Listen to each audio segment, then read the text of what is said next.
Hi friends, நம்ம இன்றைக்கி வந்து கொழுக்கட்டை சனின்னு சொல்லிட்டு சாட்டர்டே பாம் சண்டே முந்தின நாள் வந்து கொழுக்கட்டை பண்ணுவாங்க. அதை தான் நம்ம பண்ண போகிறோம். இதுக்கு வந்து நான் ஃபஸ்ட்டு ஒரு பேன் அடுப்பில் வச்சுட்டு அதில் ஜாகரி வந்து ஸ்மால் பீஸாக வந்து போடுறேன். இது உங்கள்கிட்ட ஜாகரி பவுடர் இருந்ததுன்னா நீங்கள் அதையுமே வந்து யூஸ் பண்ணிக்கலாம். ஒன்ஸ் உங்களுக்கு எவ்வளோ ஜாகரி தேவையோ அதுக்கேற்ற மாதிரி நீங்கள் எடுத்துகிட்டு அதில் கொஞ்சமாக வந்து தண்ணி ஆட் பண்ணிக்கோங்க.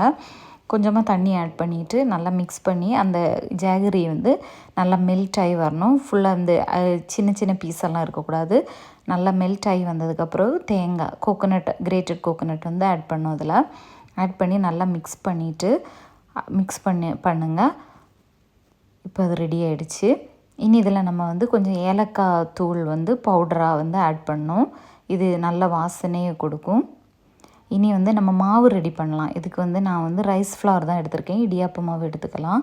அதில் வந்து தேவையான அளவு சால்ட்டு ஆட் பண்ணிட்டு இதை வந்து நம்ம கொதிக்கிற தண்ணியில் தான் மிக்ஸ் பண்ணோம். நல்லா இப்போ மிக்ஸ் ஆகிடுச்சு. இது வந்து ரொம்ப ட்ரையாகவும் இருக்கக்கூடாது, ரொம்ப வெட்டாகவும் இருக்கக்கூடாது. அதுக்கப்புறமா நீங்கள் அதை கையில் எடுத்து அதை இந்த உருண்டை மாதிரி பண்ணிவிட்டு அதை வந்து ஒரு கப் மாதிரி ஷேப்பில் பண்ணிவிட்டு உங்களுக்கு எவ்வளோ ஃபில்லிங் தேவையோ அதை வச்சுட்டு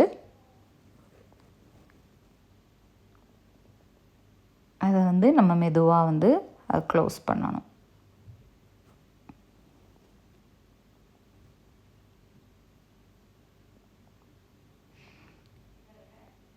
வெளியே வந்து அன்ஈவனாக இருக்கக்கூடாது, ஈவனாக இருக்கிற மாதிரி நல்லா இனி நம்ம வந்து கை வச்சு நல்லா உருட்டி எடுத்துக்கலாம்.